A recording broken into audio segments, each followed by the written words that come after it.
Good morning, good evening, and good afternoon, and welcome to Across the Pitch USL Championship Final Extravaganza. My name is Phil Kennedy, and I welcome Jake Anderson back onto the show today. And today, Jake and I are going to talk about everything Phoenix Rising, and I'm just super excited to have you back on here today. Welcome back to Across the Pitch, Jake. Thanks for having me on, Phil. The USL Championship Final had a nice little ring to it. I like that. It's great to be back. And, last week by the end of Saturday night, I think that we had all chewed our fingernails off. It was yet another match that went all the way down to penalty kicks. And before we start talking about this week's opponent, Tampa Bay, which we're going to go over some tactical things and things like that, just do want to go back a bit with the whole playoff run for you. You had made a tweet during Saturday's game, and I actually didn't see the tweet when you first posted it. And then on Sunday, I was kind of having a similar thought, and then I came across your tweet, and I was like, blimey, we're on to something here. So, Jake, why don't you start off with what your tweet was about? Yeah, so basically, if USL Championship had a Conn Smythe Trophy, which, for those that don't know, is the Stanley Cup playoffs of the NHL, their postseason MVP, not just for the final round, but for the entire duration. And I said it should be Zach Lubin, and it honestly can't be said without him. I don't think this team's in the final. Honestly, I think he's already the team's MVP, having not even played the final. I would say that they maybe don't even get out of the first round. And just to piggyback on your whole Conn Smythe thing, I think that one of the things that, and we've actually talked about this pretty extensively in our League One review shows, is that they did the sport of ice hockey. You can have a hot goaltender, as they call it in hockey, or a hot goalkeeper or goalie, no matter what term you want to use, basically carry the team on his back. I think that we saw that a couple years ago with the St. Louis Blues. It was 2 years ago that they won the Stanley Cup. And I remember it was like at the All-Star break, I think they were in last place in their division. And their goalkeeper, Jordan Binnington, he just got on this hot run where you couldn't get anything past him. And he just stayed so hot that they won all the way to the Stanley Cup trophy. And, sometimes in that sport, a goalkeeper can be that big.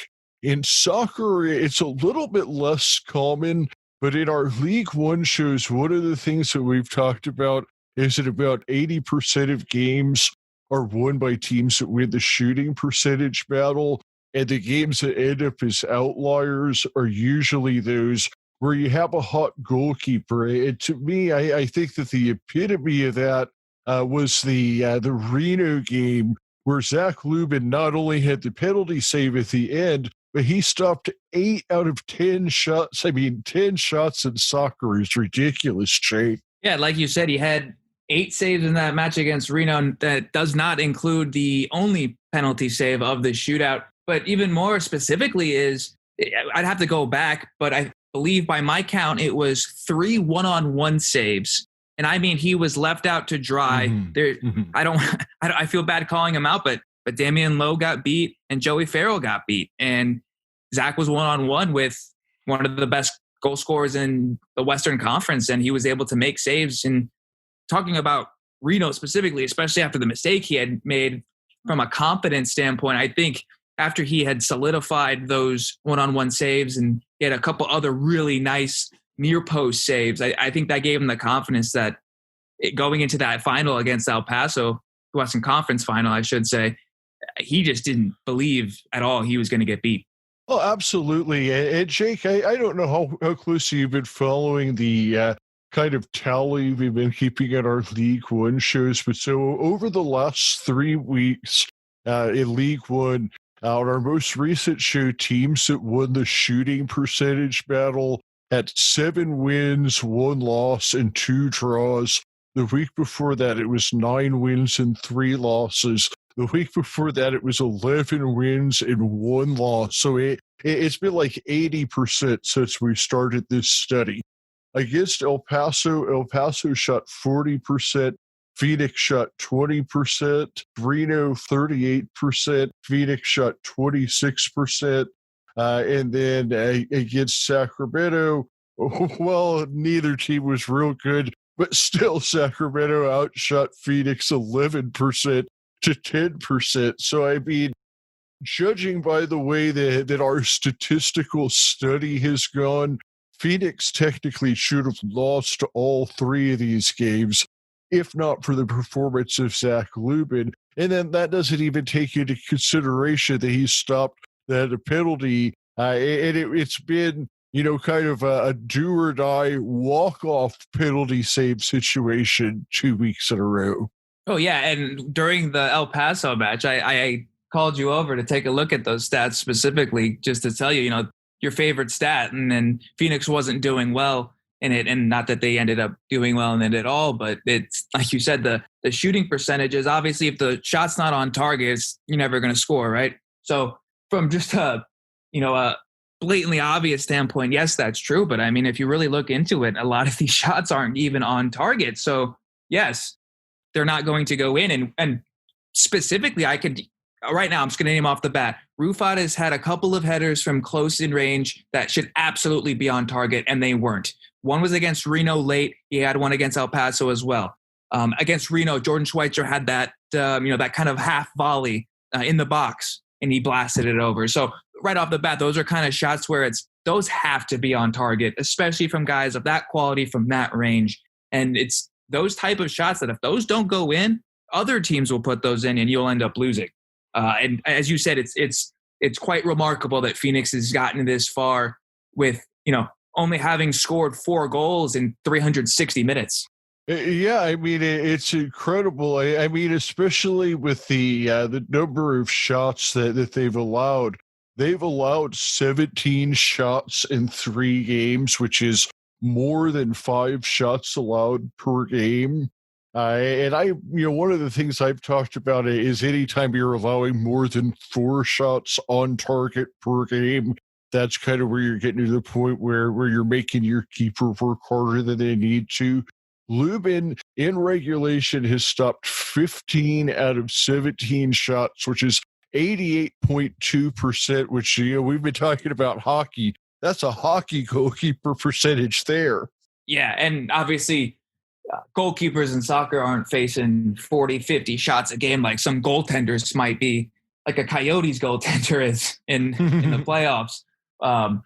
But yeah, as you said, the fact that Zach is able to make, and it's not just that these shots are at him or they're easy saves. Like some of these saves should be goals. Yeah, we're literally we're looking at each other, because on Saturday against El Paso, a couple of them happened right in front of us, and it's honestly incredible that when you look back, again, Zach Lubin has to be, at least for me, my Conn Smythe winner.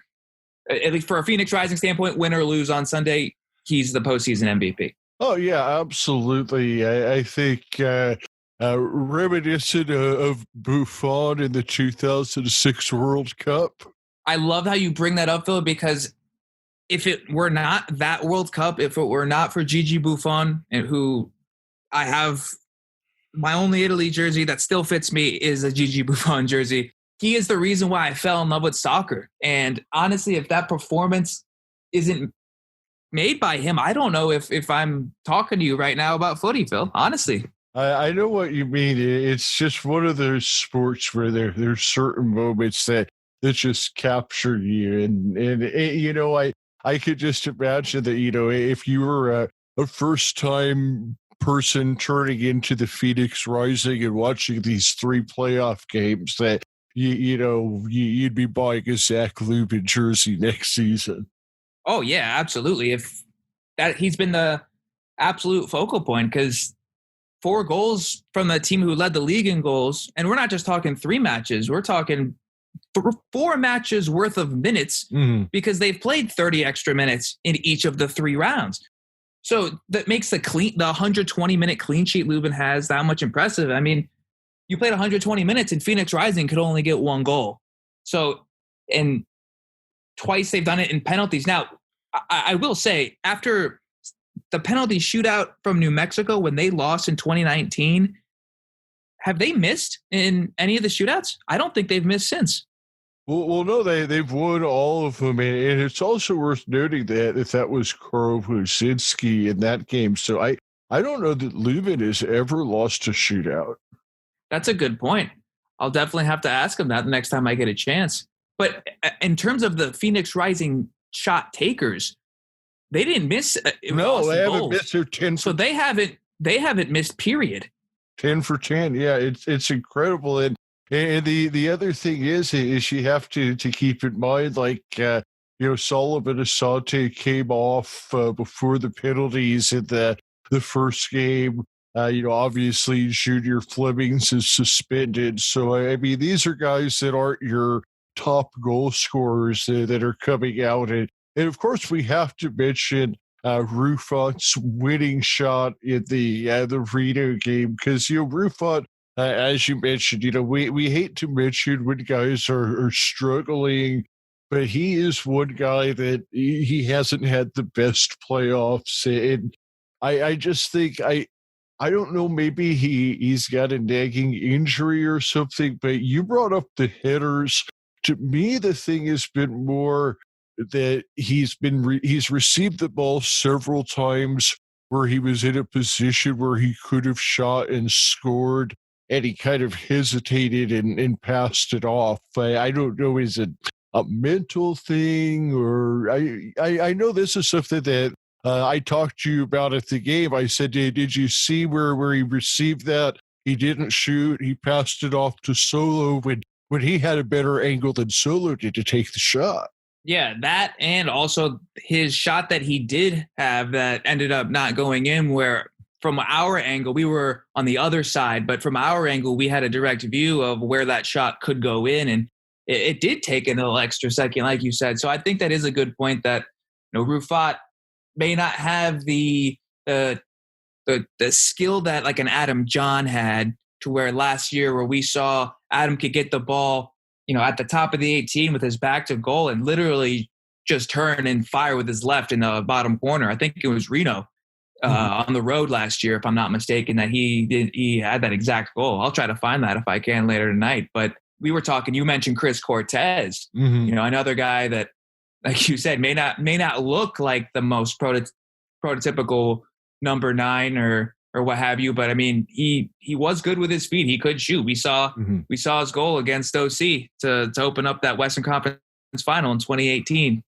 Yeah, he's a clutch guy. We saw him score a big playoff winning goal in Denmark this year too. He was playing in the 3rd division of Denmark this year for FC Helsinger.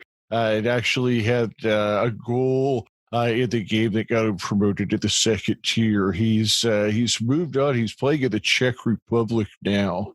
Oh, actually, I do remember hearing that they moved up because of that. Yes, I remember that now. I can shamelessly promote that he was recently on the show to talk about it. So check out episode number whatever it was. No, honestly, we'll do. I'll have to look that up, because it's always cool to see guys who used to be at Phoenix Rising elsewhere in the world and doing well. I mean, we saw Josh Cohen in the Europa League against Tottenham Hotspur. That's a Phoenix Rising goalkeeper. And he got scored on by Harry Kane. Think about that. That's incredible. Or also a guy that was, I think, the 4th string keeper for Phoenix at one point, Dallas J, who is in the championship game with Greenville again. Just seems like everywhere you look, there's going to be someone Phoenix Rising related. Yeah, I mean, I think, and like you mentioned, you said Adam John. Of course, he's moved on to the MLS.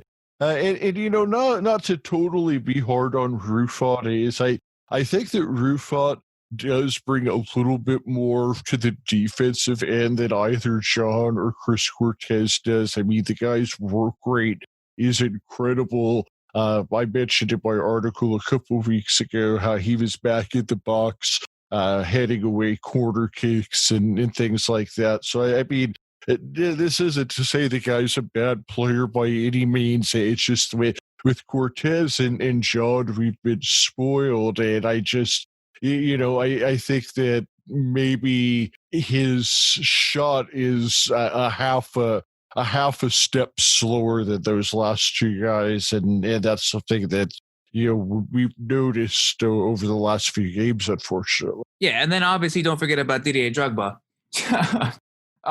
He also spoiled us for a few seasons, but but back to you said to not harp on Rufat, but he does, and Rick has talked about it.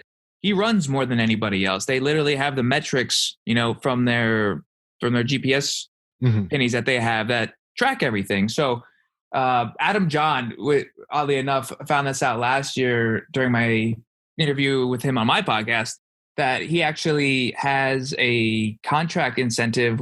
Well, he had a contract incentive with Phoenix Rising that he would get a bonus for every clean sheet. So if we were going to order those three in terms of defensive output, I would go Rufat, Adam John, Chris Cortez.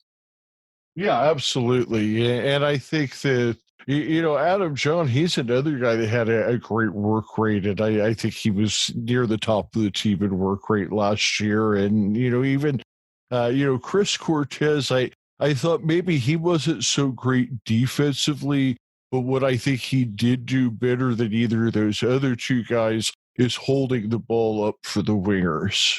Yeah, that's actually something I'm surprised that we haven't seen much of. Like, we actually saw Junior Flemings do a decent amount of it for a guy that's his size, playing a number 9 for a guy that, is a natural left winger. We've seen Rufat's strength. I don't know. Maybe it's just their game plan around it. I mean, obviously it's different with if you play Junior as the number 9, you're not going to be whipping balls in ever. You're not looking for those runs ever. Right. Whereas Rufat is looking for those runs. And you may even mention how, Santi and Solo have, I don't want to say taken like a back seat, but, they seem to be less aggressive from a shooting standpoint. They seem to be more focused on creating for others. And there just seems to be some type of disconnect between the outside wingers and Rufat at the moment. And that doesn't necessarily mean it's their fault. You have to also credit these defenses that they're going up against because they don't allow goals for a reason. They're very well organized. Well, absolutely. And I think that what you're getting at in the with Solo and Santi, and I ran through a couple different analogies the other day, and it didn't quite hit on the right one, but I think the best way to describe it is this.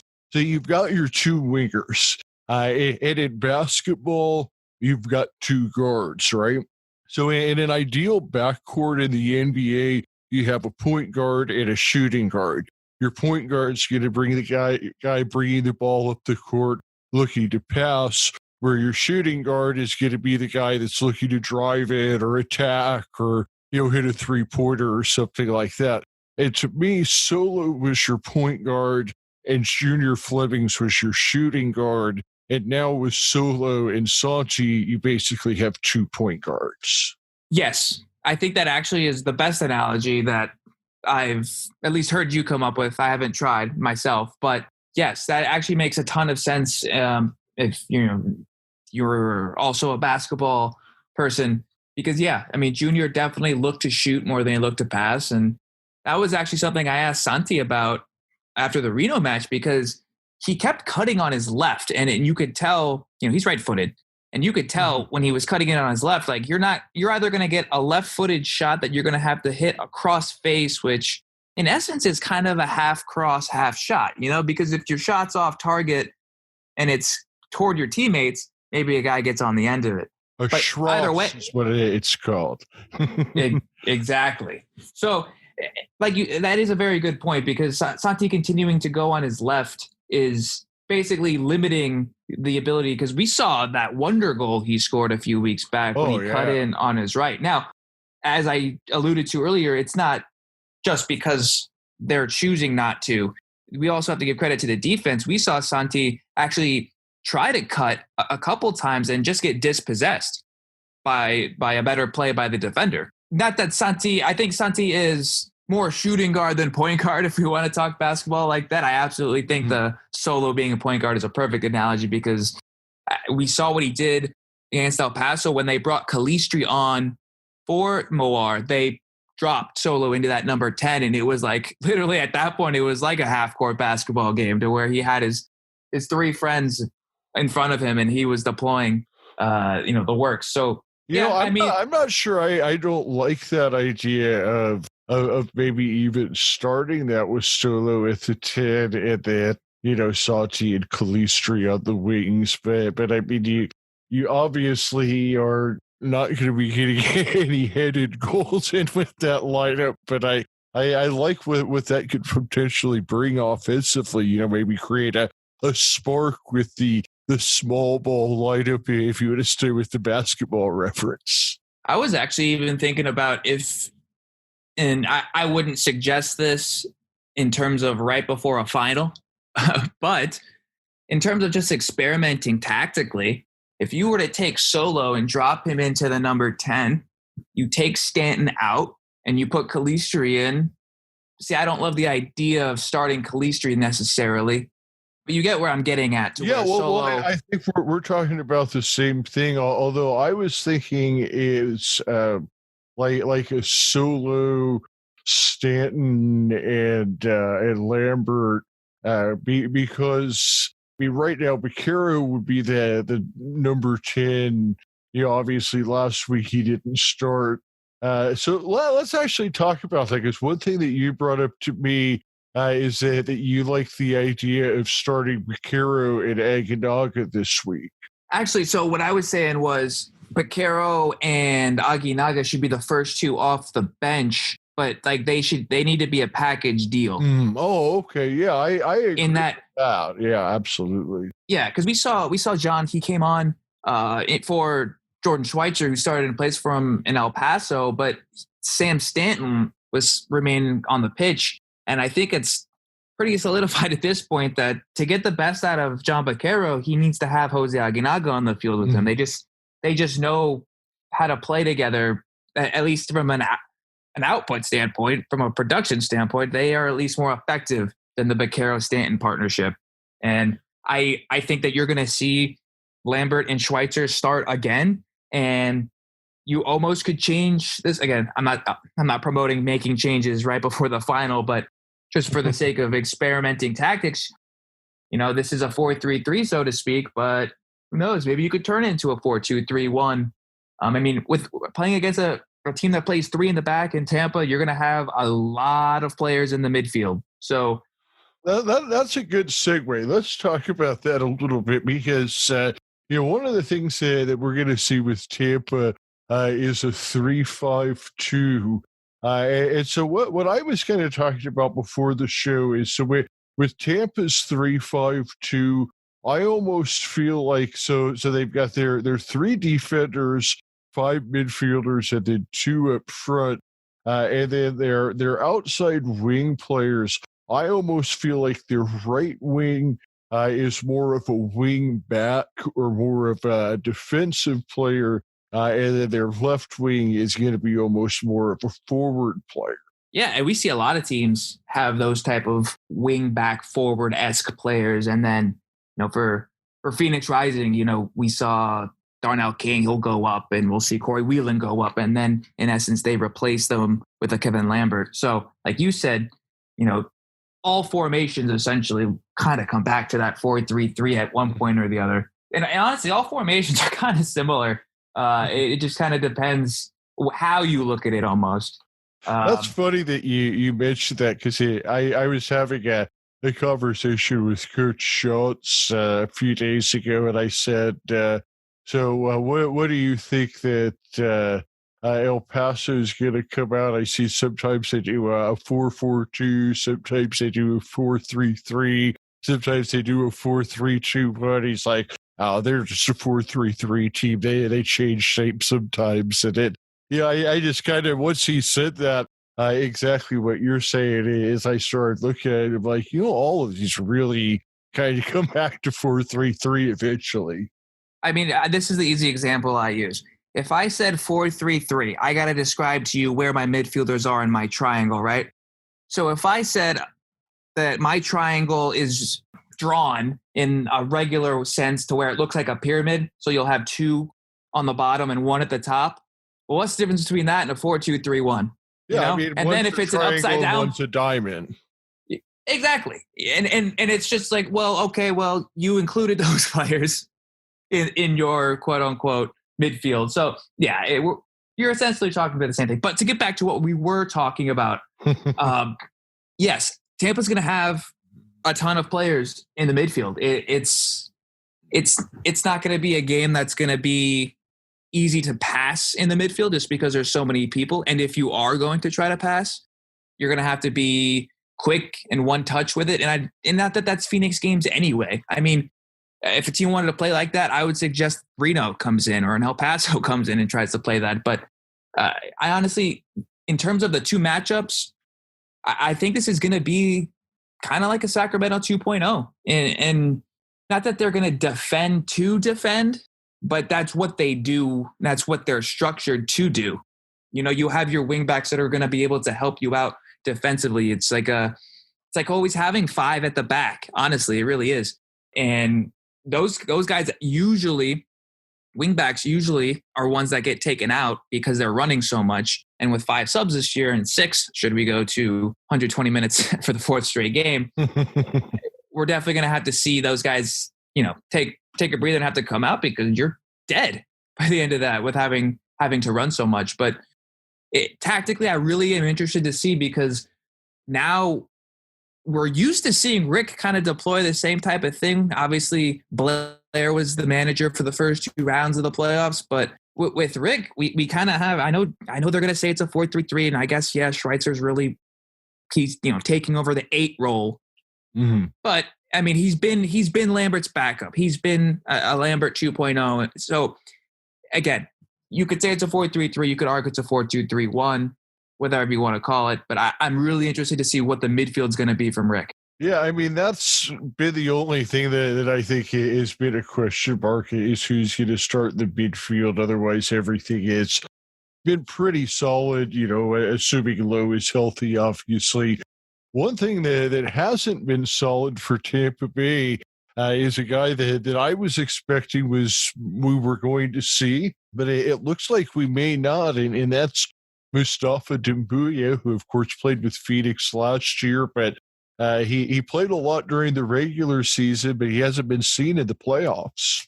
Yeah, I don't have the answer for it. I have actually reached out to Tampa to try to talk to Mustafa, and I haven't gotten a response back. I mean, I don't want to speculate, but maybe that means something. I don't know. But it's very shocking because it's weird. He started and played the full 90 in the last 2 games before the playoffs, and it's not like you can just coast into the last couple of games and make a playoffs and still win your group like Tampa did.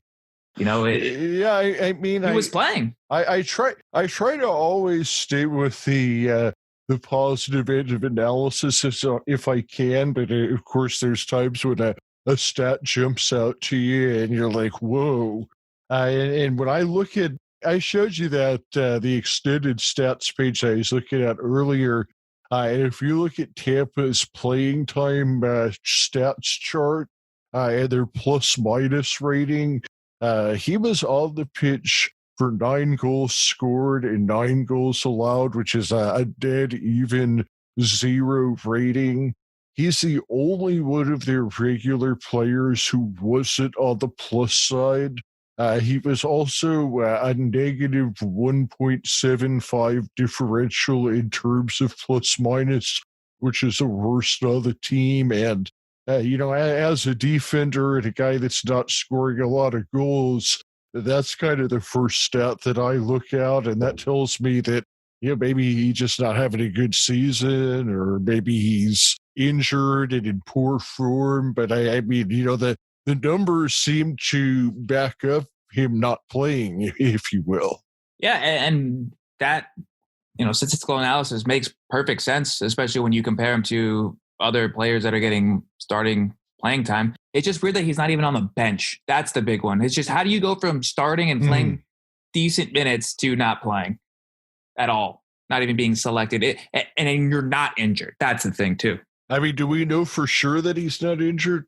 I haven't seen anything that says he is. I mean, when I spoke to Bobby Dooley, general manager of Phoenix Rising, Bobby didn't mention anything about him being injured. He was just as shocked that he hasn't been dressing out for these games. So I don't have an explanation as to where Mustafa Ndabuya has been for the playoffs.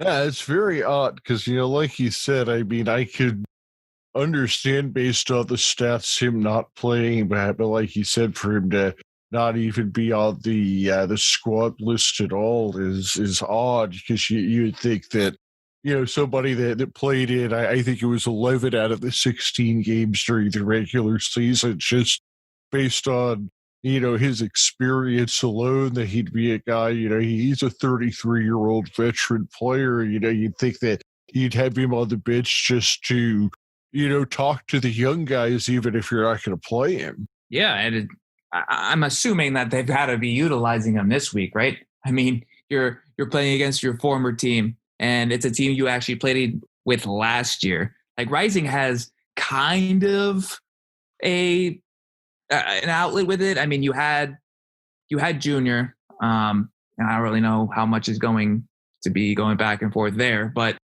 it's not like Damian Lowe or Darnell King can really give you much insight other than the surface of the field, because this is a new manager who's playing a different style. They won't be able to give you any tactical insight, whereas a Mustafa Ndabuya can really, really give Tampa everything that they need to know, right? I mean, he was in those meetings every day. It's not like the system has changed that much. So it's going to be a fun tactical game. Honestly, it's going to be a final, and the finals, I don't know. I don't want to say sloppy, but they're just one mistake and that's it. It's over.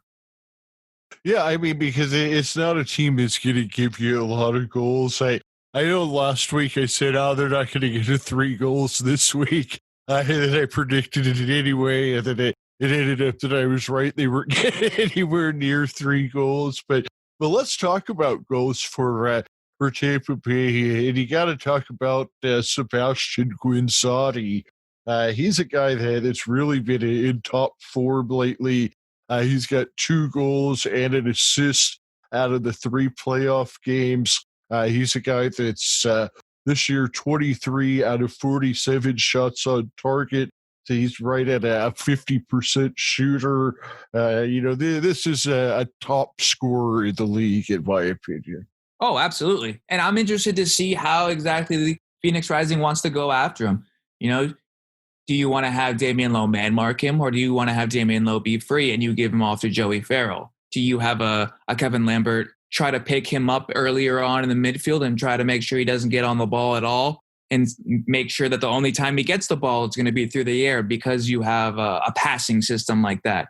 And that won't say that the Tampa won't change what they do to maybe get him on the ball, but we'll just see what kind of games, quote unquote, Phoenix is going to play with him to try to knock him off his game. Because as you just said, he's in form, and a goal early against Phoenix Rising is plan A and plan B, So, yeah. I mean, you have to, I mean, Rick always talks about the first goal is the clean sheet. And for as much as we talk about Phoenix scores, you brought it up, they actually, it's not like they're having poor performances against the good teams, but they do a good job of really thrashing the bad teams. And that perhaps skews our vision into, not to say that Phoenix can't score, but, we shouldn't expect them in every match to score 3 goals. Yeah, exactly. I mean, I think that there were some people on Twitter last week that said, "Hey, predict an easy win this week," and I think my comment was, "Well, we don't play Las Vegas every week." And it's like, yeah, I mean, sometimes when you get those Portland twos, not where you get them anymore, but teams like that, you get those 5, 6 goals and makes the total look a lot bigger at the end of the year. And, I don't like the idea of man marking Quinn Soddy with Lowe because I think he does so many things that I wouldn't want to just occupy him with one guy. I kind of like the idea of maybe marking him with Farrell, but my concern is that even though he hasn't quite showed it this year, Guinzotti had 6 assists last year, so he is a guy that's not just a scorer. He can create too. Leo Fernandez is a guy out there who can create some problems. I'm afraid if you pay too much attention on Guinzotti, he's just going to end up setting up Fernandez or somebody else.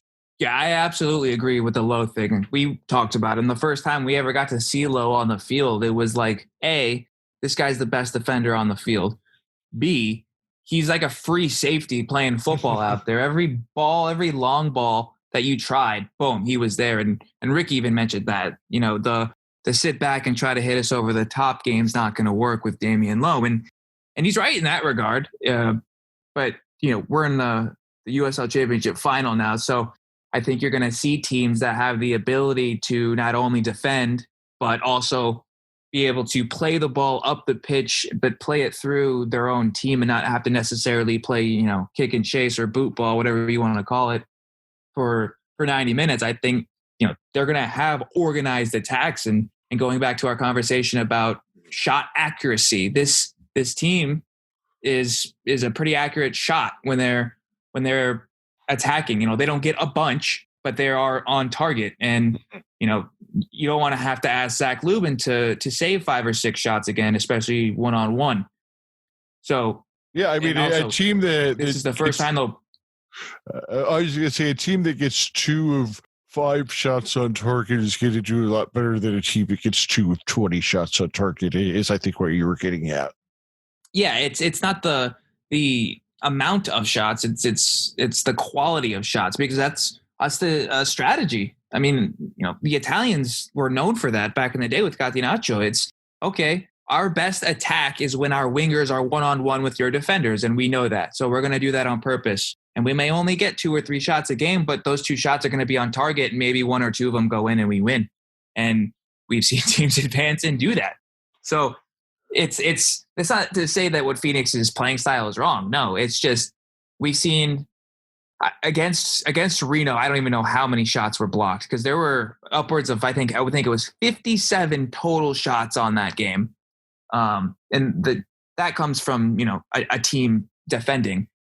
And I don't think we're going to see a park the bus game. I don't. I think it's going to be a tactical defending, and it's not going to be Phoenix with 20 shots to Tampa's 4. I think it'll be much more competitive than that. Yeah, I absolutely agree. And I think one of the things is that with Tampa Bay, you have a great unknown. This is a team that you've never seen Phoenix play before, which, all these other teams, you see them every year. You've seen at least some of the players before. I mean, other than, Dumbuya, who obviously played for us last year, I can't think of anybody on Tampa Bay where I think, oh, yeah, we've played against this guy a bunch of times. And that's almost like the beauty. It's almost a whole different league over there. And it really is, because you're not playing each other. You're only playing each other in a final. So it's an unknown. And talking about the pitch, it is a baseball stadium, but they haven't been playing baseball there for quite some time. So as I was saying earlier with, Darnell and Damian and Junior, those guys have played on that pitch, and they can say, what is and what isn't being done. I mean, if you look at Reno and talking to the players, that pitch is terrible. They hate it. Oh, yeah. You have parts that are grass, and then all of a sudden it's not grass anymore, and it's soggy over here and there's no grass over here. And, obviously Tampa will have the advantage knowing what their pitch is like, but being that it's an only for soccer, that'll be better, obviously. But, there'll be a crowd for Tampa. We'll see how many people end up making that trip. I remember for Louisville, there were some, but, Louisville had a raucous crowd. It was a really, really, really good environment. but this is the COVID crowd, so it won't be as plentiful. So Yeah. I don't know. I don't know what to expect from a atmosphere standpoint. I've never even been to Florida, and we're not even going to Tampa. We're going to St. Pete's. Well, I'll tell you what, it'll rain every day at 3 p.m. No, I don't want to hear that. Yeah, well, I've been to Florida once, and every day it starts raining about 3 and stops raining about 3:30, but it'll pour rain for about a half hour every day. All right. Well, I'll make sure I'm inside. The weather in terms of temperature is like exactly like here, where it's supposed to be like mid 80s, and then the lows are in like the low 60s. But the humidity factor is going to be bumped up a bunch. Oh yeah, it is for sure. There's going to be, like you said, some scattered storms or some scattered rain in the area, more of Tampa than St. Petersburg. But it's weather, so check tomorrow. So, what is your score prediction for Sunday? I know I think maybe I posted Saturday earlier, just assuming, but the game actually is on Sunday. So, what is your score prediction for Sunday, Jake? Damn. So this prediction, I'm going to say right now, is subject to being, redone, because I don't know. I'll probably change my mind like 6 times throughout the week. Hey, as we get closer. That's me. I know I'll write something different in my article that I say right now. So I will hold you to it. But for the purposes of this show, what's your score prediction? I'm gonna go with 2-1 Phoenix Rising. 2-1 Phoenix Rising. I think that I'm gonna go. I think it's going to go to a shootout just because that's how season. Phil, no. That's how this season has gone. It'll be 1-1. It'll go to the shootout. And I will say that Phoenix Rising will take it 6-5 in the shootout. Go to one extra shooter. I can't take any more of this overtime. I hope you're right. I hope it's 5-1 at halftime. Do you though? I mean, those type of finals aren't fun, I don't think. Because I don't know. It's just like the suspense and the angst got released so fast that it kind of sets in that you're the champion for a while. I don't know. I mean, I've been through so many championship losses that I just like to see an easy one. I mean, I don't want to take my chances of having a John Paxson moment on Sunday. Yeah, I just hope it's a good match. I just hope it's not a bad match. Not that we've really seen Phoenix play a match. Hey, 11-0 Phoenix would be a great match in my book. Well, that'd be records galore. Statisticians over there are going to be running wild if that's the case. Hey, I'll put $5 on $11-0 final, and if we win the payout on that, then I'll buy a round for everybody. Yeah, I'm sure the odds for that are going to be monumental. Anyway, do you see that Tampa's a 51% odds favorite, apparently? I did see that. I did. Which I guess is the coin flip of, you're the home team. Mm-hmm, exactly. Which is fair. That's fair. But I want to see if the team actually uses that underdog type of mentality again, because they really, really used it against Reno. And I don't know if they necessarily truly were the underdogs, but they wanted to be. They took that attitude. They needed something, maybe. They just took the needed chip on the shoulder that they wanted to use mentally to fire them up. I really think that's more than anything. I think this team has gotten a bit of closeness from the adversity, and there's a bit of an us against the world mentality at this point. Oh, absolutely. And, it really is going to hone in if this team does win this title and lifts that trophy. Like, there's going to be, not only an asterisk for 2020, but an asterisk for everything that has had to happen because of what happened in San Diego, and all the bad that came from it has turned into good. I think the team has done a good job. I spoke to Rick Shantz's LGBTQ.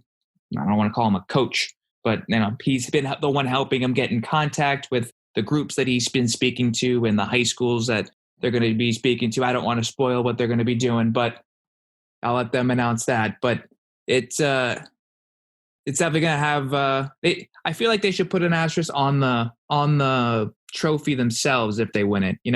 Kind of. It's your trophy. It's yours.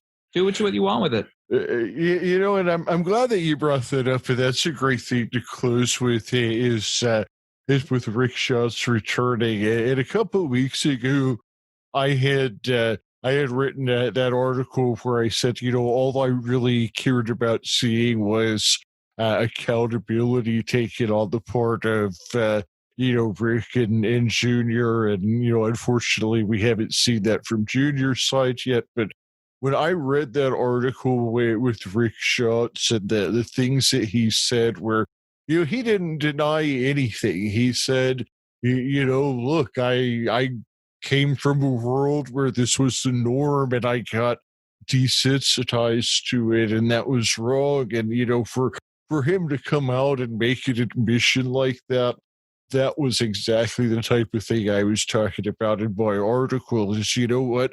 Just own it, and I'll have a hell of a lot of respect for you. And that's where I'm at with Rick right now. Is I just have a hell of a lot of respect for the way that he's handled this.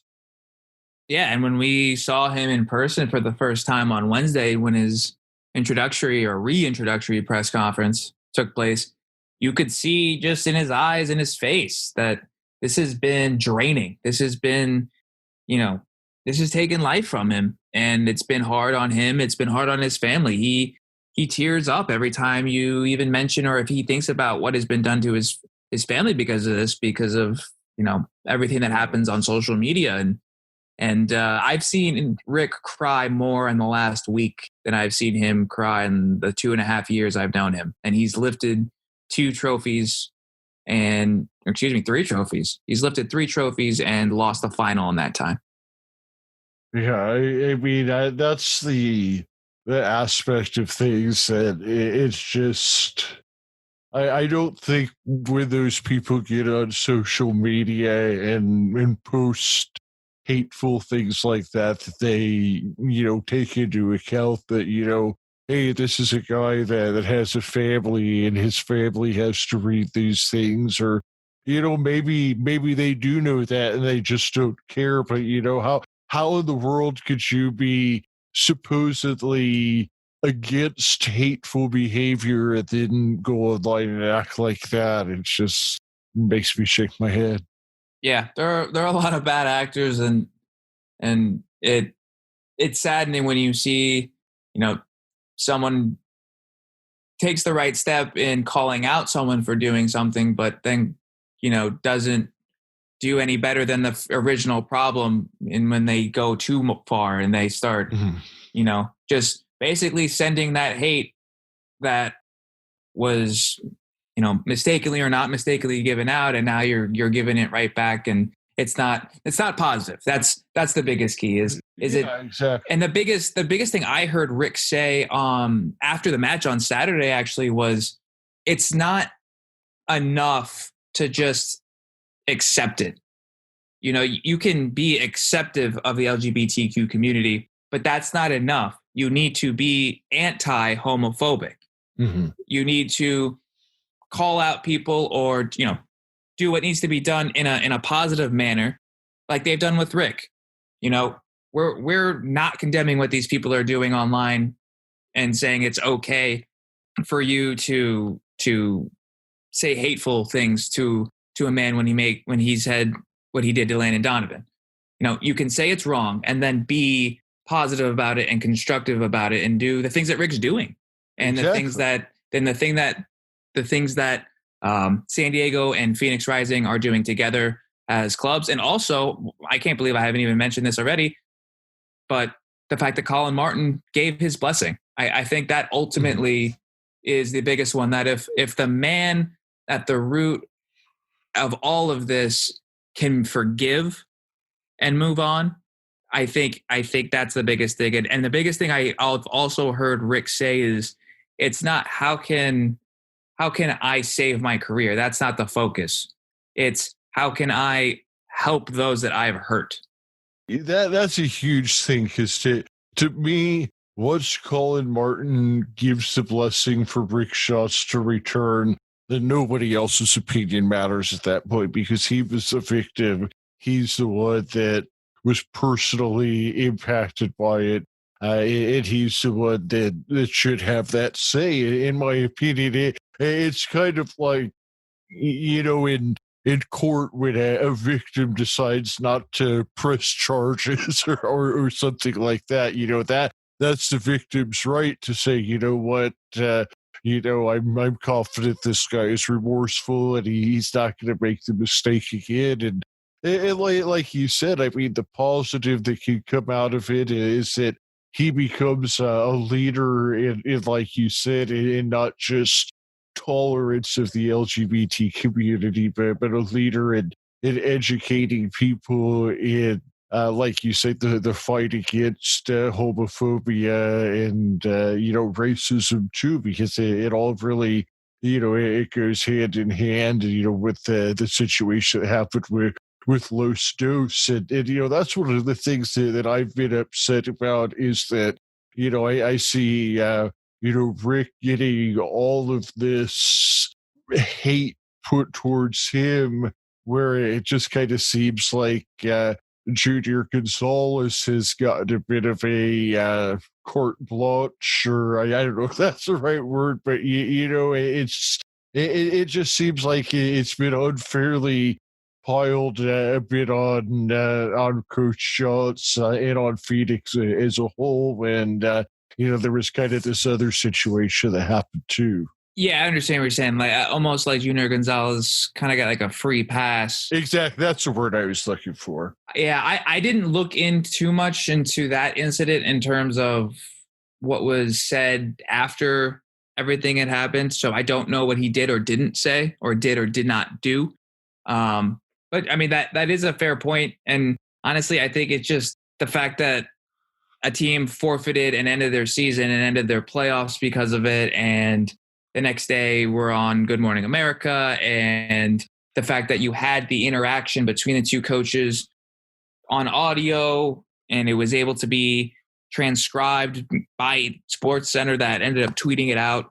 Obviously it's ESPN and they have the feed, so they can easily pull the announcer audio. So I think it was just a culmination of when it happened, how it happened, and the fact that the certain media entities got involved, and because Sports Illustrated had a story on it, ESPN, Bleacher Report. I mean, it went international pretty quickly for the wrong reason. I think for years we've been talking about we want to see Phoenix Rising get some national coverage, but I don't think that's quite how we wanted to see it happen. But I think, like you said, the important part is that it ends up being a learning situation. And I think on the other end of the things that the club and Rick and everybody will be better for having gone through the learning experience, and like you said, can really become a leader in educating about the LGBT community. Yeah, and I think if it's not during the Tampa trip, it'll definitely be after. But the name of the man I was talking to is Kurt Steinhoff. He's the guy that has been helping Rick out, and they're going to be announcing something that they're doing with high school kids, I believe it is, or high school kids who are, I'll just let them explain it. I don't want to give too much away because I don't want to be wrong. Well, I'm excited to hear about that, and I'll look forward to hearing about that. And I think more than anything else right now, we're looking forward to a good championship game on Sunday. And as always, Jake, I thank you for spending some time with me here tonight. Did you have anything else before we wrap up? No, not that I can think of. I think we hit a bunch of stats on the head and then some. Excellent. Well, it's always a pleasure to have you on, Jake, and enjoy your trip to Tampa. I will be jealous that I'm not able to be there with you, but I will of course be watching on TV and otherwise up the rising. Yeah, it's going to be different. It's going to be the second match without the full crew that I'm used to being around. So it's definitely a different feel. But USL Championship final, I'm definitely excited. I head out Saturday morning. So I thank you again, Phil, for bringing me on, and love to be on again. Hopefully, talking about another trophy that Phoenix lifted, and so up the rising. Well, that sounds like a plan. We will. We'll do this again a week from today, and hopefully be talking about a trophy then. How's that sound? A week from today, I probably won't be able to just because it is election night. But you can definitely pencil me in sometime next week. All right, sounds like a plan. Well, we will need to have some kind of a celebration party or something like that, and I look forward to it. And like I said, have a great trip to Tampa Bay. Hey, thank you so much, Phil. Love coming on. I love having you on. Thanks, Jake. Talk to you soon. All right, I'll see you. Bye.